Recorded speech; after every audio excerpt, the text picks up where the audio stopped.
बिस्मिल्लाहिर्रहमानिर्रहीम। रब्बे करीम के बाबरकत नाम से जो बहुत मेहरबान और रहम करने वाला है।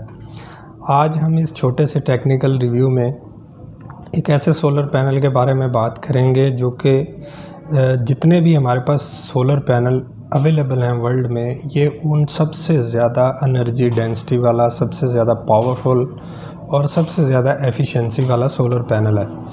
और इसकी टेक्नोलॉजी जो है वो भी सबसे ज़्यादा मुख्तलिफ है। तो ये बेसिकली एक ऐसा टेक्नोलॉजिकल जंप है जिससे जो ग्लोबल हमारी रिन्यूएबल एनर्जी की इंडस्ट्री है वो उसमें काफ़ी ज़्यादा बूम आएगा। और इससे ये है कि हमारे पास टेक्नोलॉजी की एक एवोल्यूशन है और उस एवोल्यूशन को मज़ीद रिफ़ाइन करके आगे, जैसे हम एक गोल रखते हैं कि हमने सोलर पैनल को 40% एफिशिएंसी पे लेके जाना है, तो ये उसी की तरफ एक बेहतरीन इक़दाम है। तो ये सोलर पैनल जो है इसको हाल ही में जिंको सोलर ने मुतारफ़ करवाया है और ये सब सोलर पैनल से डिफरेंट है।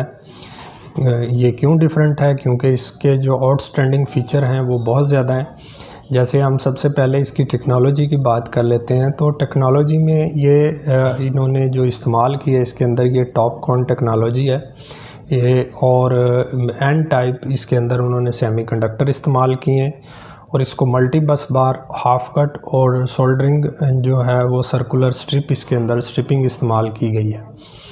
तो ये जो टेक्नोलॉजी है ये हाल में हमारे पास जितने भी सोलर पैनल अवेलेबल हैं ये किसी के अंदर अवेलेबल नहीं है।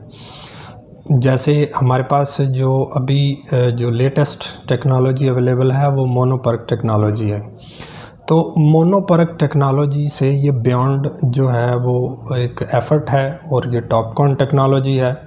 और ये एन टाइप सेमीकंडक्टर, इसके अंदर जो सबसे बेहतरीन बात है वो एन टाइप सेमीकंडक्टर इस्तेमाल किए गए हैं। तो सेमीकंडक्टर हम किस तरह से बना लेते हैं? सेमीकंडक्टर हम कोई भी पेंटावेलेंट इम्प्योरिटी जो है वो सेमीकंडक्टर के साथ ऐड कर देते हैं तो हमारे पास एन टाइप सेमीकंडक्टर बन जाते हैं। तो इन सेमीकंडक्टर की इतनी ज़्यादा अहमियत इसलिए है क्योंकि इनके अंदर इलेक्ट्रॉन डिलीवर करने की एबिलिटी जो है वो पी टाइप से बहुत ज़्यादा होती है। तो ये ही चीज़ें जो हैं वो इसका एक पॉजिटिव एज हैं जो कि इस सोलर पैनल को सबसे ज़्यादा मुमताज़ करती हैं। नंबर 1 इसकी टॉपकॉन टेक्नोलॉजी है जो एक न्यूएस्ट टेक्नोलॉजी है और इस टेक्नोलॉजी की वजह से इंडस्ट्री में बहुत ज़्यादा बूम आएगा।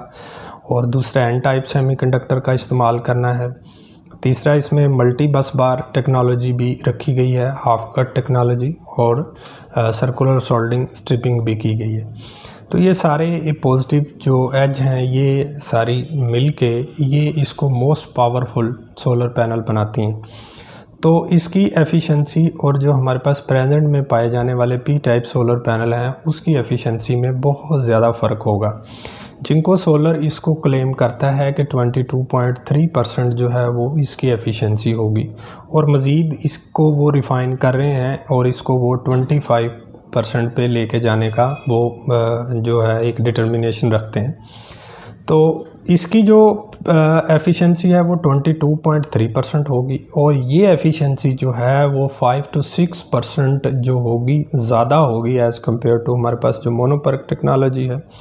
और इसकी जो जनरेशन पावर है 3 to 5% it will be generate more energy than as compare to monoperc and other technologies. तो ये हाई डेंसिटी, हाई एनर्जी वाला सोलर पैनल है और इसके अंदर जो इन्होंने ये मल्टी बस बार और हाफ कट का इस्तेमाल किया है, इससे एक तो इसकी PID यानी पोटेंशियल इंड्यूस डिग्रेडेशन है वो कम होगी और दूसरा जो लाइट इंड्यूस डिग्रेडेशन है और light elevated temperature induce degradation है वो कम होगी। तो जिंको सोलर ने इसकी वारंटी के हवाले से बहुत ज़्यादा मतलब एक पॉजिटिव स्टेप लिया है। उन्होंने कहा है कि 30 ईयर के बाद इसकी एफिशिएंसी 87.4 से कम नहीं होगी, जो कि आज तक किसी भी सोलर पैनल में ऐसा नहीं है। ये क्यों है? चूँकि इसकी जो एनुअल डिग्रेडेशन है वो 0.3 से 0.8% से भी लेस है और जो हमारे पास प्रेजेंट सोलर पैनल हैं इनकी जो डिग्रेडेशन है वो तकरीबन 1 से 1.3% एनुअल है, जिसकी वजह से इसकी 30 साल बाद भी जाके इसकी एफिशिएंसी जो है वो 87.4% से नीचे नहीं आएगी, ये जिंको सोलर क्लेम कर रही है। तो इसमें जो डिग्रेडेशन है वो सबसे बड़ी चीज़ है, और इसका जो टेम्परेचर कोफिशिएंट है वो -0.3% है, जो कि सबसे ज़्यादा कह लें कि लेस टेम्परेचर कोफिशिएंट वाला सोलर पैनल है। इसका मतलब ये हुआ कि अगर हमारे पास जो गर्मी ज़्यादा होती है, यानी हीट ज़्यादा होती है, तो उसमें भी ये 3 से 4% ज़्यादा प्रोडक्शन देगा एज़ कम्पेयर टू मोनोपर्क और any other P type solar panel.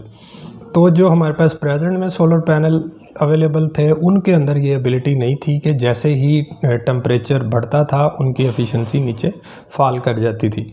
और ये सोलर पैनल जो है वो 3 से 4% मोर जनरेशन देगा जैसे ही हीट बढ़ेगी, और हीट के जो होंगे वो लेस इसके ऊपर जो हैं वो असरात होंगे as compare to P type and monoperc technology. दूसरा हम बात कर लेते हैं कि इसके आउटस्टैंडिंग फ़ीचर जो हैं वो क्या हैं। एक तो ये है कि ये सबसे ज़्यादा एफिशिएंट सोलर पैनल है, और इसकी एफिशिएंसी सब सोलर पैनल से ज़्यादा है, यानी 22.3% है। और जिनको इसको टॉपकॉन टेक्नोलॉजीज़ को फर्दर रिफ़ाइन करके वो कह रहे हैं कि हम इसको 25% से 26% तक लेके जाएंगे। दूसरा, इसमें ये जो बड़ी इम्पोर्टेंट चीज़ है लो लाइट परफॉर्मेंस। इसके अंदर जो जैसे ही हमारी लाइट कम होती है तो वहाँ भी इसकी परफॉर्मेंस पे कोई ख़ास फ़र्क नहीं पड़ेगा, और इसकी जो परफॉर्मेंस है यानी 3 से 4% ज़्यादा होगी as compare to P type solar panel. यानी ये समझ लें कि अगर लाइट लो होती है और हमारा पी टाइप जो है वो 300 वाट दे रहा है, तो ये तकरीबन 375 वाट मिनिमम देगा। तो इसके अंदर जो है लो लाइट परफॉर्मेंस जो है वो एक बहुत प्लस पॉइंट है। दूसरी बात ये है कि इसके अंदर जो इंटरनल पैनल की एक रेजिस्टेंस होती है और शेडिंग इफ़ेक्ट जो है वो बहुत कम होगा इसके ऊपर, क्योंकि हाफ कट टेक्नोलॉजी इस्तेमाल की गई है। और जो हाफ कट का हमें ये भी बेनिफिट हुआ कि इसमें जो है वो जो इंटरनल इसकी जो रेजिस्टेंस है वो भी काफ़ी कम होगी, और लोएस्ट इंटरनल जो है वो पैनल रेजिस्टेंस होगी इसकी, और लोअर पीआईडी होगी, और लो टेम्परेचर कोफिशिएंट होगा ये। अब जैसे हमारे पास जितने भी P type solar module available हैं उनकी जो टेम्परेचर कोफिशिएंसी है वो 0.35% है, यानी जो कि बहुत ज़्यादा है। जैसे ही हीट बढ़ेगी तो उनकी परफॉर्मेंस जो है वो फॉल कर जाएगी।